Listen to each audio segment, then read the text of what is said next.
Hey, this is Stacia, and we're going to take a look at my round two game from the Masked Turkey. Sorry this video got delayed, just been busy, but I definitely want to finish showing this particular tournament.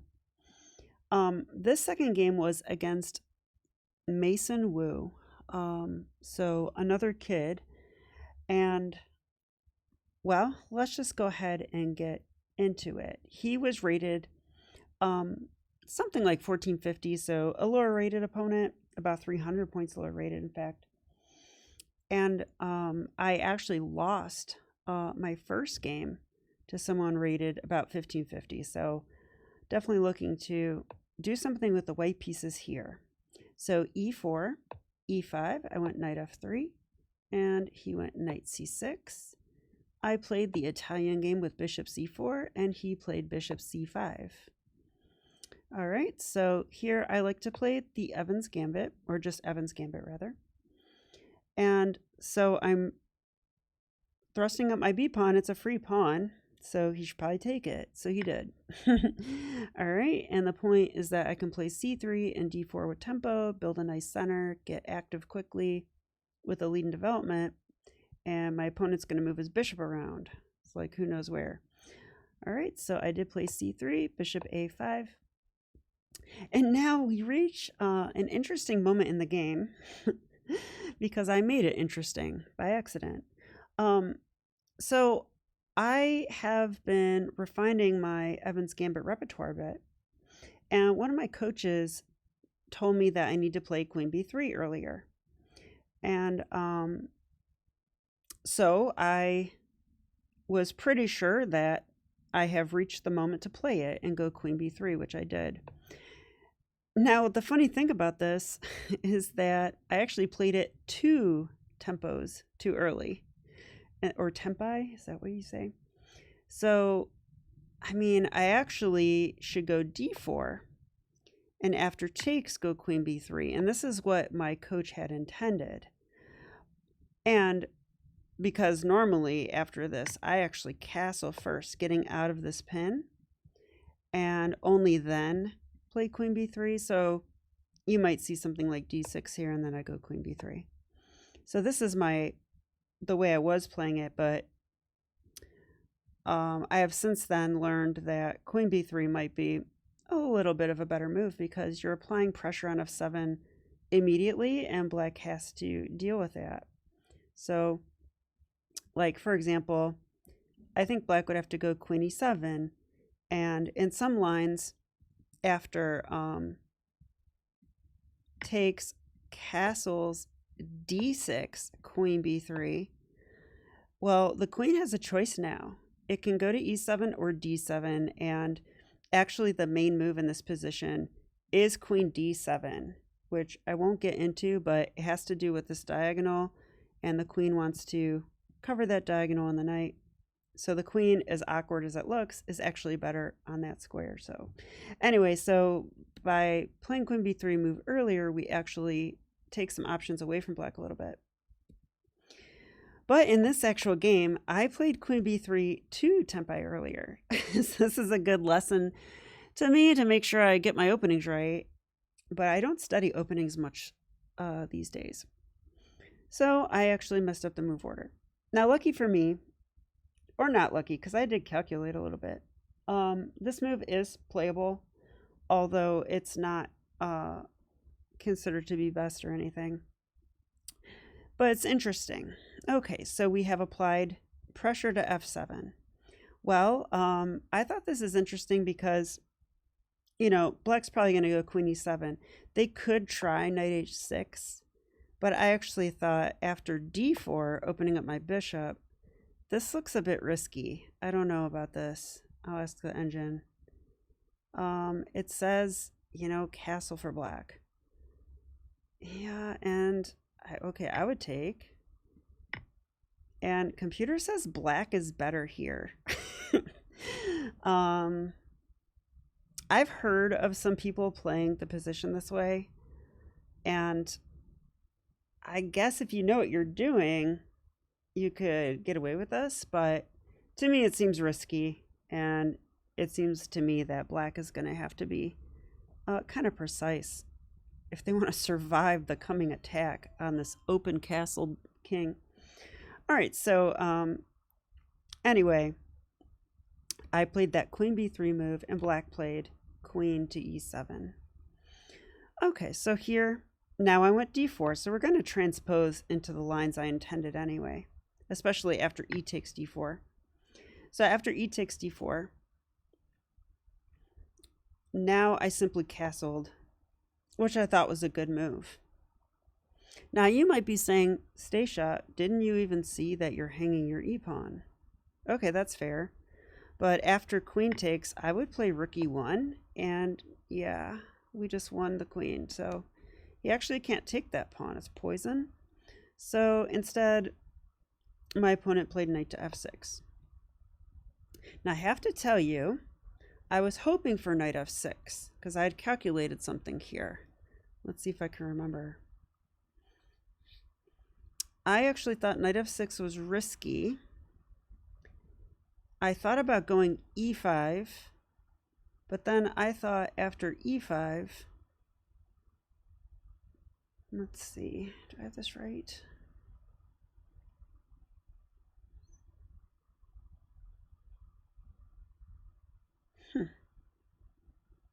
After e5, I thought there might be knight e4. But there also might be knight g4.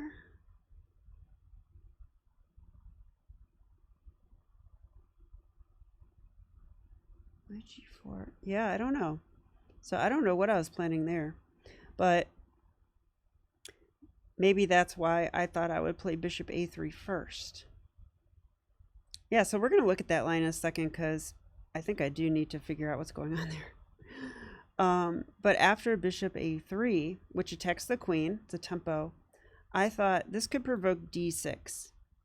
And then e5 I like more because, you know, if the knight tries to come to g4 or something, I thought I could simply take here. I mean, the queen's attacked. I'm threatening rook e1. You know, he can't take with the queen because I would take with the bishop, etc. So that was what I calculated, and that actually happens in the game. So let's just have a moment, though. I think e5 is actually supposed to be a good move here. So if e5, yeah, okay. If knight g4, well, let's try this one first. I want to see if knight e4. I mean, probably rook e1 is not right because, see, I'm worried about the square here. That's a lot of guys on that. So I should actually take, this is what the engine wants.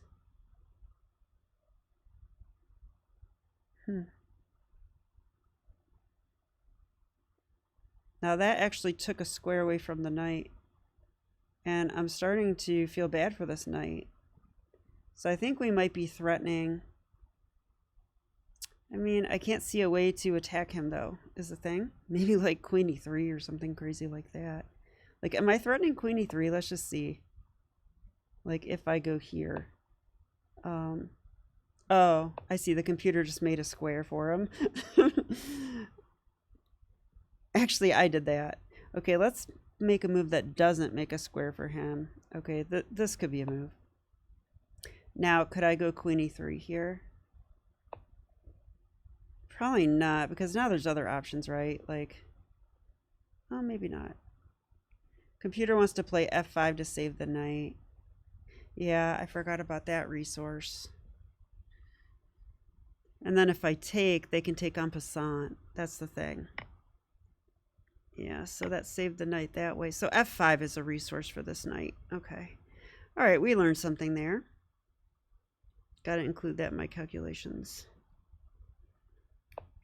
Okay, and after e5, knight g4, let's just have a quick look at this.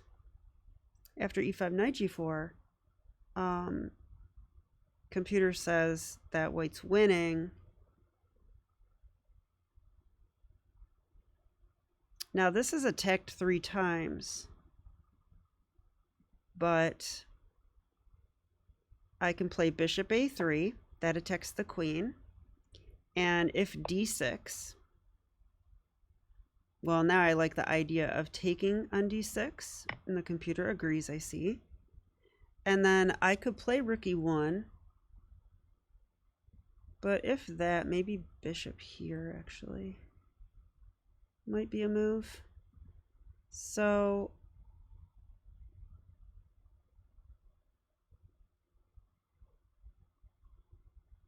well, it's actually black's turn. Let's see. Yeah, they would have to take this way. I do feel like black is starting to get in trouble here. Now rook e1, bishop e6.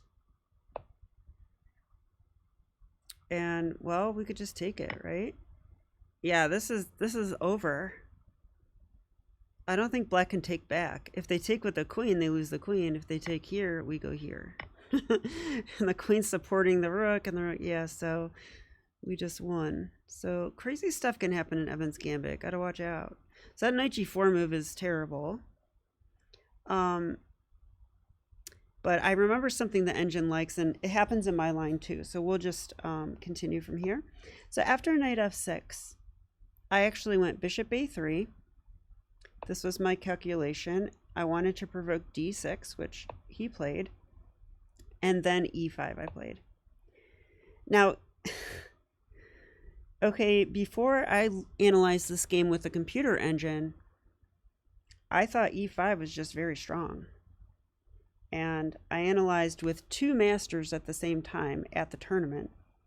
And both masters thought this is a good move and that white's winning after this move. So, I mean, they looked at it briefly, but still.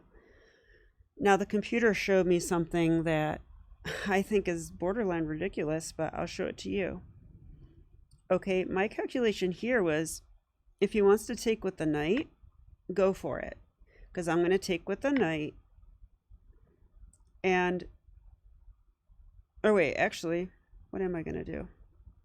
That's not what I wanted. e5, knight takes.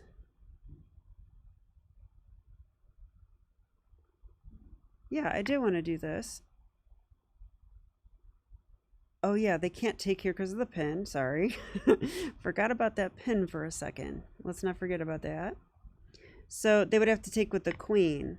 But then I thought, you know, the queen's not guarding f7. So this looks excellent, doesn't it? Rook e1's coming. Not right away, but I can't imagine that this is good. But guess what? The computer says this is good. And black's like better after this. And I looked at some line here because I would play this and computer goes here. That attacks my rook. So I would go here. Yeah, it like wants to trade queens.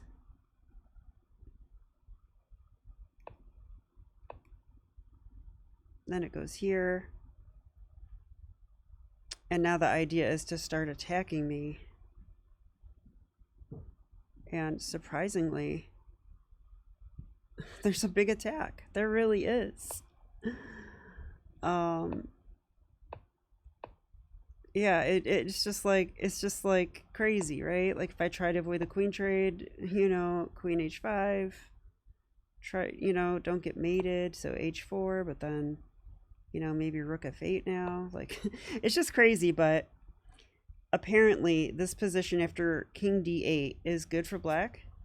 Even though the king looks ridiculous, black actually has a lot of activity. And if you look at white's pieces, they look kind of weird. You know, not sure what's going on here.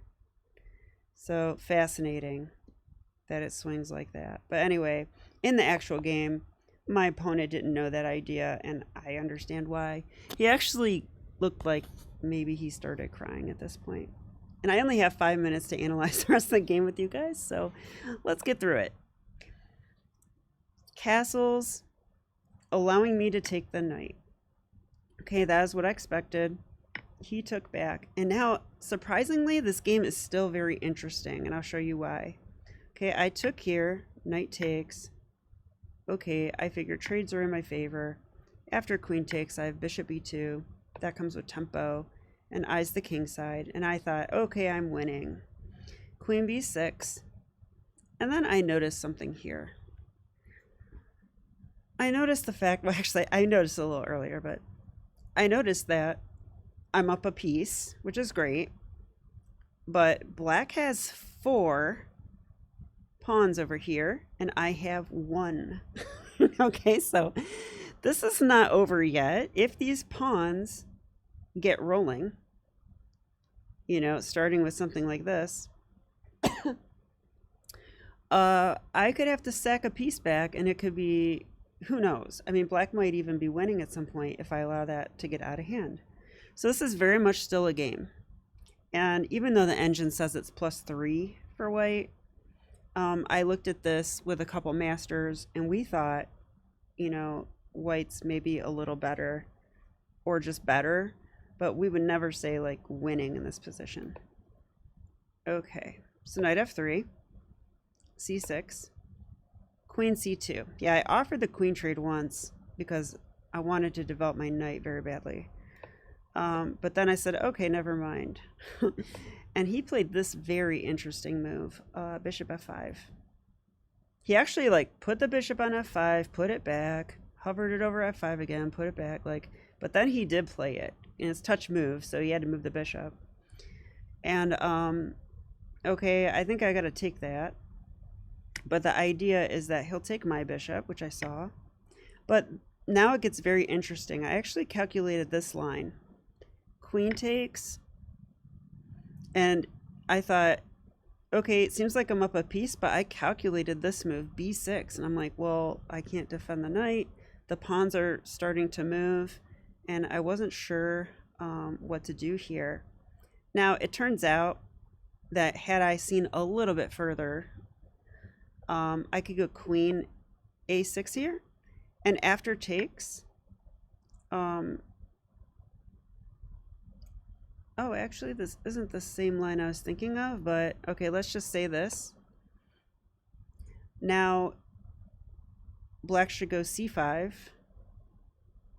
because if they don't, something funny happens. Like if they go here, I actually skewer and win the pawn. So there is another line where this happens.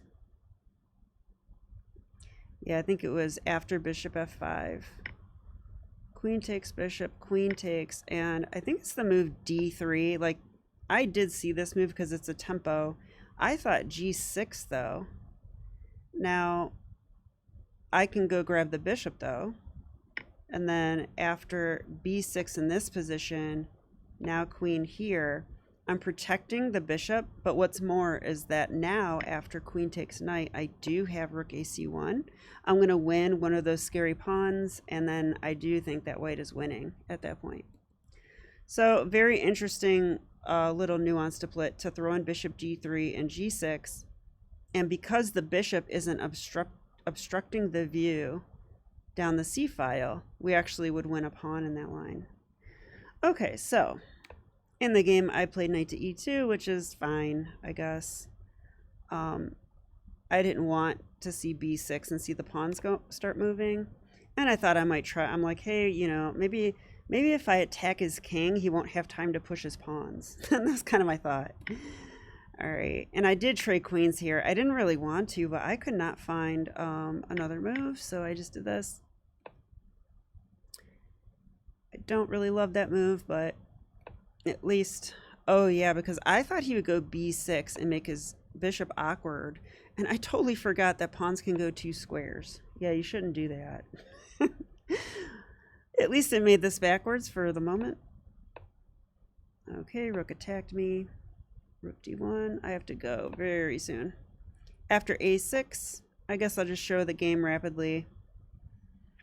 I really liked this part of the game because I'm attacking his pawn, and I saw that if he pushes the pawn, he didn't, but I saw that if he pushes the pawn, I could go bishop b7, and I thought, this must be good for me. Computer says c4, yeah. I would take that though. And then it says C3. Oh, it's getting a little scary, isn't it? But I guess white's still fine here. He's gonna fork my rooks. Oh. That's annoying. I honestly don't know what to do here. It says I have to go rook f1 or rook gc1. I guess like this. Yeah, that makes sense. I mean, I'm just scared of stuff now, though. Like that move. Well, that does nothing because I can take. So maybe instead of that, b4. Okay. I guess this is still fine, but as you can see, this is one of those variations I was afraid of. All right. But when he... Oh, that's right. He didn't push the pawn. He played rook here, protecting. A little passive. So I went here. That attacks it anyway. And then I took here. Now I'm on the bishop. Bishop had to move. Get to win another pawn. And now, as long as I don't get back rank checkmated, I think I'm winning. So this is kind of how it went. Please trade. Okay, I finally made left for my king. And...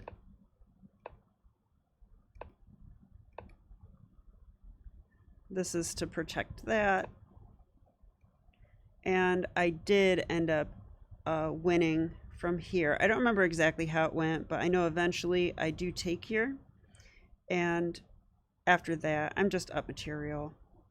So that was a pretty interesting game. Sorry I had to fly through it, but I hope you enjoyed the video, and I'll be back with round 3.